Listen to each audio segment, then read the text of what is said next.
There's stories about, you know, uh, those, what was those? There are many stories in this industry about him and other people. For example, Puff once tried to trick Joe into going after Jay-Z. But now that they're together, Jay-Z and him are like. Freaking crazy how things work out, huh?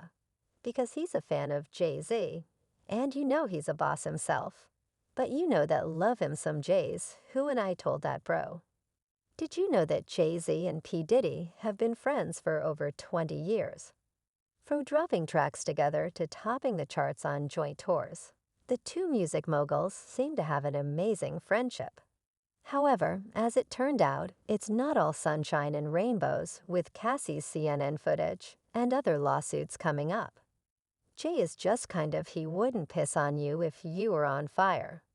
Jay-Z, his best friend, has been incredibly silent regarding Sean Diddy Combs' impending jail sentence. Is Jay-Z scared of something, guys? Gandil has unveiled a startling revelation, and you guys aren't prepared for it. Let's keep it real, man. Let's end this man's interviews because people aren't getting it. He didn't want the beef with the Crips. He didn't want the beef with, say, the dog pound snooping on them, or whatever other beef started that beef. You get what I mean when I say that you guys want the sheep. I'm going to put the Pastor Puffy on the Biggie birthday. He made a remark to Jay-Z and Fat Joe about how they were filming a music video in LA, and he said that they took ecstasy while filming. Is there any truth to that? From what you know, bro, he's lying and the truth ain't in him. I've seen the full autopsy report of Big's death. You know that Hypnotized was shot around a week, if not a full week, prior to after Big's death. Tests were conducted on his liver, kidneys, and all other organs. The results showed that there was no drug ecstasy in his system. However, what can I say to draw attention to this and prevent people from thinking, oh, I didn't go to Brooklyn for the celebration of Big 50th. Or, I didn't go to the party I didn't go to. Or, oh, me Big was doing a come on man. Big was doing a lot of other pain pills, a lot of other stuff like that because of his situation. The OSER report provides evidence that Puff and Big wasn't as cool. Big was leaving the label. Big wanted his marketing back. Big wanted his publishing back. So he found out as being an artist, the money is in the publishing. The money, I make money by my name and my face in my marketing, probably make more money in the publishing than he do doing tours. And all this other bad boy take 50% of your publishing. If you an artist now you got 50% left that's got to be shared with producers, other writers, and the artist, then he bought big portion of that for another 200,000. Come on, man, that's what your man do to you when you down and out, and you made him millions, so it's a guy, right? It's a guy named Uncle Run Right. I don't know if you've seen this video. You should have seen the video. It went viral. It was a real big video, man. It went viral, man. And his name is Uncle Ray. And he claims that he used to work for Puffy. He was one of Puffy bodyguards. And he said that Puffy offered him $30,000 to kill Biggie for his publisher. How you feel about that, yo? And do you know this guy well? First and foremost, you got to realize this. Anybody can come on this internet and say anything, right? And dude is getting a whole lot of attention because people even calling me asking me about him, And I don't know him from a can of paint. He even mentioned my name, saying that I know what I know. I don't know what he knows. But I do know this, that is only 3 people that had contracts with Puff, and Bad Boy Me Wolf and Paul offer. If he didn't come through Paul, offer security, Green Gate Security, he didn't have a contract with Puff. 'Cause anybody who worked for Puff, other than me and Wolf, came through Green Gate Security. That was Paul's security thing, especially at the time that he was saying that he worked for Puff or Puff, offered him $30,000 now.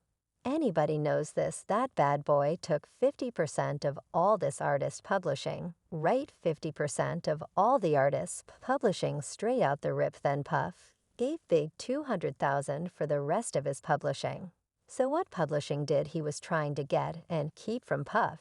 You understand what Puff was trying to get. When he already had it, he had already paid for it. What part of the catalog was he talking about? I don't understand that. And then he said that Puff offered him 30,000. I cannot claim that he lied, but I can state that he was not a part of Bad Boy Security, as far as I know. You understand, I know everyone who worked during those days, and I don't know a dude from a can of paint. So whoever this Uncle Ron dude is, he is a liar, and therefore he is a fraud. That's what he is, bro. He wasn't a part of our security that I knew of at that time, and he has never gone on any trips with us, nor has he been at any parties or anything. So is he a fraud? The internet will have the real-looking fake and the fake-looking real. Put it together. How could he want Biggie publishing when he already had it? That's where he up at. That's where he up at. How you want something that you already own. Yeah, you right, I know. And that's where he up at. Bad Boy owns 50% of already. As an artist, they got a 100, just they got 100%. Bad Boy takes 50% right off the top. Then he gave Big 200,000 for the rest of his publishing. So now the other stuff goes to the producers or whatever of the music. So what is he talking about? Whoa, hold up. Could Sean Diddy Combs really be tied to Biggie's death if you're a hip-hop fan? Or just love a good conspiracy? You already know all about the wild theories about the notorious Biggs murder over 2 decades later. The mystery around Christopher Wallace, aka Biggie Smalls, still has everyone talking and the internet buzzing. Some folks believe Biggie's crew might have had a hand in his death. Diddy's former bodyguard Jan Deal, as we saw earlier, is one among them who hinted that someone within Bad Boy Records might have set Biggie up. Was it an inside job? Who knows? But every rumor has got an iota of truth to it. Gandil also discussed some intriguing accusations concerning Puffy and Ja Rule, claiming that Diddy attempted to have Ja Rule oppose Jay-Z. Is Jay-Z being cautious, or is he withholding information because he knows too much? Jay-Z, he said on Biggie's birthday that Biggie wanted him to move to Atlanta with him. You know about that? Well, you know that the industry at the time started moving all the money, and the paper soft, you understand, whereas that they were trying to get artists who they could give $200, $300,000 budgets, and they could turn them into $50 and $60 million incomes. So the budget was moving down south, you understand what I'm saying? So I can see Big and other artists want to be down there, because the cost of living was much cheaper back then. You know what I mean, though. I look at it like it was all probably instrumental and planned out because the industry was pushing more of them to give contracts to rappers in the South than rappers who were coming out. The No Jay spoke well of him, Big spoke well of him. I think they were pretty close, 'cause they say whenever W would get a hit, they would go see each other, you know what I'm saying, until to step each other game up after they play their song for him. Did Biggie ever speak about Jay-Z? When he was around, you know, only time I heard anybody ever spoke about Jay-Z was when Puff was trying to get Ja to go at Jay-Z. We had took a G4 jet.